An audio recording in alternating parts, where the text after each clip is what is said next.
Salve, salve rapaziada! Mais um vídeo aqui no canal, hoje trazendo mais uma análise sobre esse começo do Diniz. Hoje quem vai falar é o PVC Olavieri. Se vocês estão gostando do conteúdo, deixa o like, comenta, se inscreve, porque com o canal crescendo a gente consegue trazer as notícias do futebol mais rápido ainda e com muito mais qualidade. Tem alguma mudança, assim, bem aparente em relação ao Dorival? Eu acho que, bom, eu acho que o time está jogando num formato diferente, taticamente, tá? Porque o Dorival não fazia um 4-2-3-1, o Dorival fazia um losango de meio campo, ou fazia um 4-1-4-1. Para mim, muitas vezes eu vi um 4-1-4-1. O desenho tático do Corinthians parece com o Fluminense, com o Garro solto, encostando no segundo atacante, encostando no atacante que é o Yuri Alberto. Ele precisa de dois homens pelos lados. O Bidon não é um ponta, ele é um meia que vem da ponta para dentro e abre o corredor para o Mateuzinho. Acho que mudou um pouco o cenário de quem dá largura para o campo pelo lado esquerdo, porque embora o Mateuzinho passe, o Kaique é o homem da largura pelo lado esquerdo. Mas assim, eu acho curioso como a gente tem uma necessidade de catalogar o Fernando Diniz. Eu achei que ontem ele estava dirigindo o Manuel Neuer. Não foi culpa do Diniz que o Manuel Neuer saiu jogando errado e deu o gol pro Guller? Tem coisas que a gente cataloga como se fosse carimbo. Isto é Fernando Diniz. Não, carimbo. Isto é Fernando Diniz modificado. Isto é Fernando Diniz reciclado. E é o Corinthians. Agora, tem coisas que são importantes do trabalho que ele faz de recuperação de confiança de jogadores, como, por exemplo, o Garro não dava um passe para gol desde 25 de fevereiro. Em 3 jogos, o Corinthians marcou 4 gols e ele fez 3 passes para gol. Os 2 na Argentina e a cobrança de falta para o Gustavo Henrique marcar ontem. Eu acho que aparece mais para mim nessas particularidades, que é você entender. O Alan não voltou a ser titular, o Ranieri continua jogando, mas tem uma capacidade de um cuidado com o passe. Quando chegou, se pensou, o Gabriel Paulista vai ter dificuldade no passe, não é o que está acontecendo.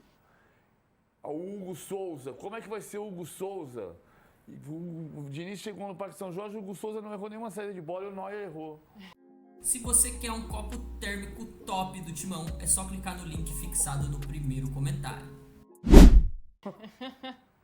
E tem uma questão de comportamento, né? O próprio Diniz na coletiva, ele fala, o meu principal não é uma questão tática, mas é uma questão de comportamento, de vontade, de intensidade, de postura mesmo. Ele fala isso na coletiva. E é claro que quando muda um técnico, sempre tem esse gás a mais inicial. Passa por aí também, Danilo. Daqui a pouco o Lázaro volta, porque ele foi restabelecer a conexão, e ele vai contar um pouco mais pra gente desse papo que o Diniz tem tido com os jogadores. Então, desse lado mais humano também. Uma conversa que ele tem tido com o Garro, por exemplo, para o Garro conseguir se recuperar.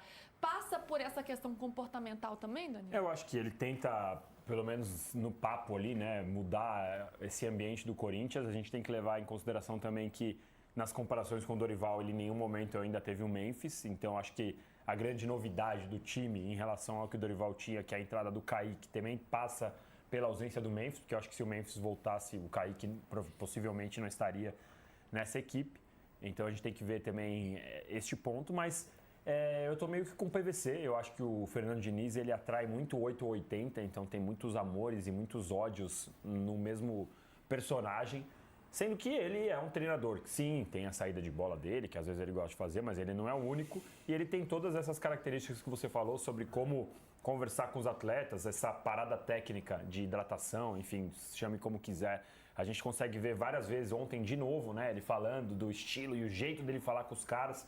A gente viu isso no outro jogo da Libertadores, que era o primeiro jogo, ele basicamente se apresentou, viajou com o grupo e já estava lá colocando o jeito dele falar, chamou o Gabriel Paulista, você aí, não faz isso, não sei o quê. Então assim, esse é o jeito dele comandar. Volta aqui, não terminei de falar ainda não. Ele é o jeito dele comandar, normalmente, cara, E se errar? E se errar não é problema. Eu sempre falo isso, todos os lugares que o Diniz vira discussão em algum momento, muita gente diz, o Diniz é insuportável, eu não aguento ele maltrata jogador, ele é mal educado. E cara, indo pra treino, indo pra conversas com jogadores, entrevistas, eu nunca vi ninguém falar mal do Diniz, nem on, nem off, só o Tietê. Foi o único que realmente ficou marcado. Só que quantos jogadores ele já passou? Sei lá, 500, 600 jogadores ele já treinou? E o Tietê é o cara que mais fica bravo. O Ryan lá na seleção, que eu tava agora nos Estados Unidos, só faltou falar que ama ele, só faltou ajoelhar. O Sara, a mesma coisa. O Kennedy no Fluminense. Então, assim, normalmente o Diniz ele atrai esse 8-80. Eu acho que é um começo de trabalho que ele vai ter que levar muito mais no gogó do que qualquer outra coisa, pela falta de treinamento. Como eu disse, ele se apresentou no dia, viajou no outro para Buenos Aires para jogar, voltou, jogou contra o Palmeiras, um jogo com 2 a menos. Começou a se recuperar, já tem o jogo contra o Santa Fé. Ganhou, tá indo bem. Agora um bom desafio vai ser contra o Vitória sábado no Barradão.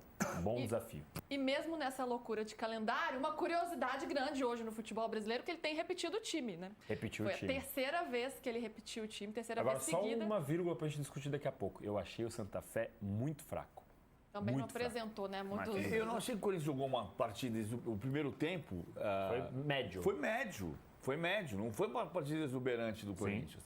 O Corinthians ganhou um jogo importante de ganhar, tem 6 pontos, coisa que o Fluminense tem 1, o Cruzeiro tem 3 e o Palmeiras não vai fazer 6. Né? Então quem pode fazer 6 pontos também é o Flamengo. Se ganhar hoje, daqui a pouco a gente fala do Flamengo. Mas não foi uma atuação exuberante. E acho que tem características de mudança do time que ele está colocando em prática. Mas não é que Dorival Júnior era um lixo e agora tudo chegou com uma varinha de condão e... Ele mesmo elogiou o trabalho do Dorival, né? Falou que pegou várias coisas que já estavam em andamento, da bola parada, que ele cita o Ramon Dias também. E eu estava até conversando na redação, né? Não passou muitos sustos o Corinthians, a saída de bola não deu problema, que é uma coisa que muito se fala do time do Diniz. Mas o Santa Fé também, né? Não apresentou tantas dificuldades, não marcou tão alto, não pressionou tanto assim. O Company ligou pro Diniz hoje para perguntar como é que ele vai sair de bola. Quem ligou pro Diniz? O Company, o técnico do Bayern lá. Sim. Verdade. Mas eu tava falando da repetição do time, que é algo que chama atenção, porque a gente fala tanto, né? Não dá controle de carga, é a expressão mais usada, não dá pra repetir o time. Pois o Diniz tem feito isso, e essa é justamente a pergunta. No momento em que se debate tanto isso, é possível manter uma formação numa sequência de jogos? Olha só, é engraçado, você sabe que eu adoro esse assunto, né? De times históricos que não têm formações repetidas. Mesmo o Fluminense uma homenagem a Cícero Melo. Sabe o Cícero Melo? Essa é muito boa. O Fluminense vai jogar hoje com o time que todo torcedor sabe de cor.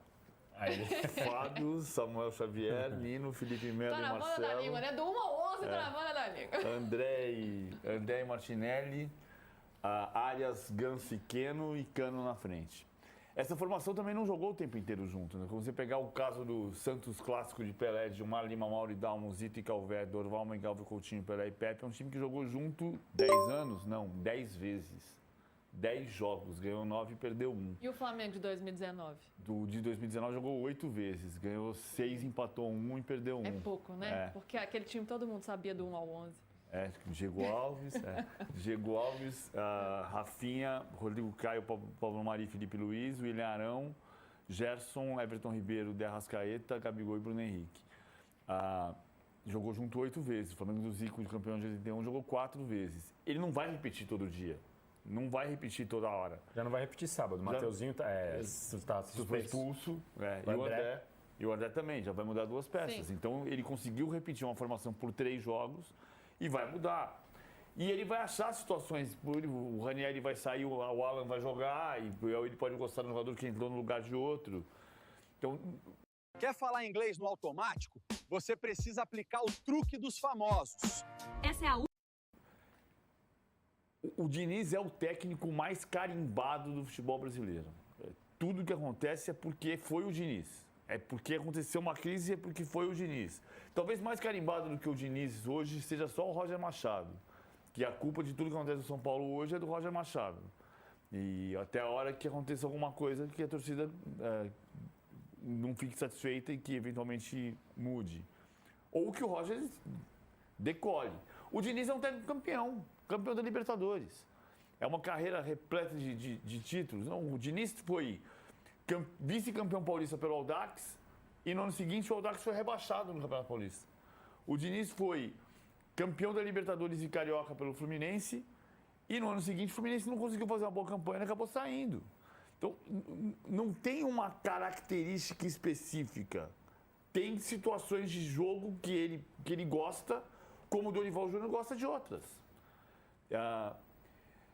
Mas talvez para ele seja bom isso. Quer dizer, claro que deve ser dolorido em alguns momentos você dizer, não foi o Corinthians que ganhou, foi o Diniz que não fez, o Hugo Souza saiu jogando errado com o Dorival e não foi com o Diniz. Não é o Diniz que está jogando, porque o Corinthians está tentando se acertar com um novo treinador, que é o 10º treinador nos últimos 5 anos. Essa é outra coisa. O Diniz teve 5 empregos e mais a seleção brasileira nos últimos 5 anos. O Corinthians teve 10 técnicos. Quem é que está mudando mais? É o Diniz que está mudando de emprego ou é o Corinthians que está mudando de técnico? Mas essa questão da repetição do time, ele mesmo falou ontem, Ele né? gosta Que ele gosta, que ele ouve a fisiologia, né? Claro, ele ouve a ciência, mas que ele considera outros aspectos também. Vou chamar o Lázaro, mas vamos ouvir essa declaração do Diniz? Eu respeito muito os dados fisiológicos, mas o jogador não é só um monte de osso e de músculo. Tem outras coisas que são, muitas vezes, até mais importantes. A maneira como os jogadores se conectam, a vontade de jogar, o momento que eles vivem. E se não tivesse ninguém suspenso, teria chance de repetir uma 4ª vez. E a lesão e baixo rendimento tem um componente biológico, mas tem outros componentes que eles são muito desprezados porque eles não são quantificados, as pessoas não têm como mensurar. O medo, a coragem, a alegria, o entusiasmo, essas coisas não têm mensuração. E, sinceramente, essas coisas são o que mais me interessam. E ele fala que jogadores não são ossos e músculos, né? Lázaro, a gente estava conversando mais cedo, né? E você tem alguns bastidores, né? De como pensa o Diniz para conseguir repetir o time aí, como ele vem fazendo. Sem músculos. O PVC do Caetano Veloso sensacional, eu acho que é o que resume aqui. Mas assim, é interessante o que a gente estava falando antes, né, um pouco mais cedo, e aí eu trago para cá, porque antes do Diniz ter trazido isso na entrevista coletiva, eu estava conversando com uma pessoa que acompanhou, esteve de perto ali do trabalho dele no Fluminense, e essa pessoa que me procurou, na verdade, depois de ter as notícias sobre o Memphis Depay. E ela me questionou se o problema do Memphis Depay tinha acontecido com o Wagner Bertelli, que é o preparador físico que acompanha os trabalhos do Fernando Diniz.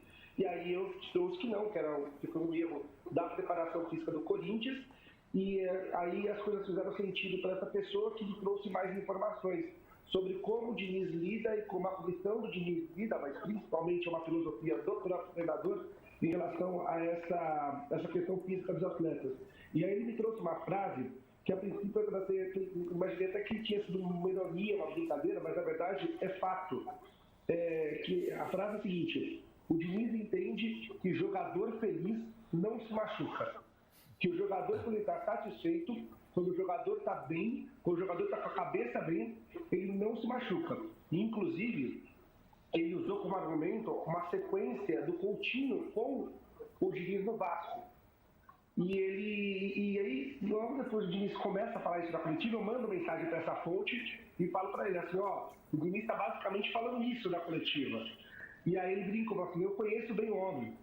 E fato é que o Diniz pensa isso, ele pensa além das questões físicas e fisiológicas, ainda que ele respeite isso, e ele respeita tanto que no Fluminense e no Vasco, ele trabalhou, ele buscou fisiologistas para corroborar com isso. Então eu até questionei, na hora que essa fonte me fala, jogador feliz, na cabeça do Diniz, jogador feliz não se machuca, eu até brinquei, mandei um ha-ha-ha e falei assim, olha, eu não sei se isso é empírico, mas é no mínimo engraçado. E aí a resposta foi, não, isso é empírico sim. Ele buscou fisiologistas, ele buscou profissionais justamente para estarem juntos, para comprovarem isso e que, na verdade, e que de fato, ele entende isso. Ele entende justamente sobre essa ideia de Diniz, que muito mais do que carga de jogos, muito mais que a parte física, a parte emocional do jogador contribui também com a parte física. Você sabe o que é pior do que demorar um mês para ler um mísero livro? Danilo, quero saber se jogador feliz feliz não se machuca.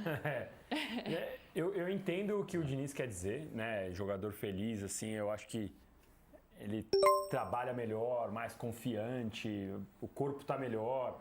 Agora não dá pra cravar que não se machuca, né? Mas eu entendo o que o Diniz quer dizer. Eu também acho que é uma boa, o ideal para os treinadores seria mesmo misturar, né, um pouco do que diz a fisiologia e do que o atleta diz. Há vários exames, inclusive, que se você conversando com o médico de clube, eles falam, não, o exame tal diz alguma coisa, mas a gente tem que ouvir o atleta. A gente tem um pouco da palavra do atleta para saber até que ponto a gente vai respeitar ali aquele exame. Então é uma mistura. Eu acho que o bom é encontrar o ponto ideal na mistura disso tudo. Agora, o Diniz, eu acho que ele repete por uma questão muito pragmática, Luísa. Ele não tem tempo de treinar, né? Agora, neste momento, estou dizendo, no Corinthians, não na carreira toda. Agora ele vai inventar o quê? Como ele vai mudar tanto assim? Agora ele vai ter que mudar forçadamente. Ele fez ontem a primeira vez que ele fez 5 substituições, mas ainda assim a 5ª substituição foi aos 80 e pouco. Então eu acho que nesta vez, nesse trabalho do Corinthians, ele não está necessariamente só repetindo porque ele gosta. Também é uma questão pragmática um pouco. É o treinador mais autoral do Brasil, com Porá, você é lindo.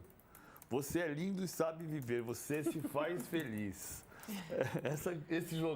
Eu acredito muito nessa história de você estar bem, trabalhando bem quando você está bem.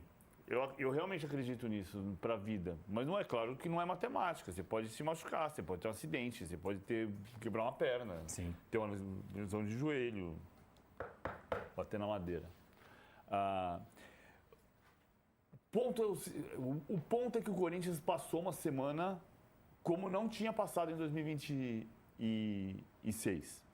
O Corinthians não passava uma semana tão pacífica os últimos 10 dias, desde a segunda-feira em que ele foi anunciado, desde a terça-feira em que ele deu o primeiro treino, desde que conquistou a Copa do Brasil.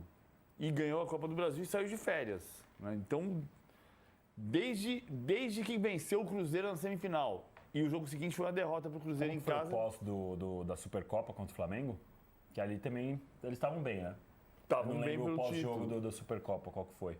O jogo seguinte, já vejo já. Mas assim, não teve uma semana de paz. O Corinthians tem, neste momento, 9 vitórias, 8 empates e 7 derrotas em 24 jogos no ano. Sim. Ou seja, o Dorival saiu com 7 vitórias, 7 empates e 6 derrotas. É. Não tinha uma trajetória de 2 vitórias e um empate no Clássico com 2 jogadores a menos. Então, mas isso é lua de mel. Lua de mel acontece com técnicos recém-chegados e depois vai ter um momento de turbulência. Sempre tem.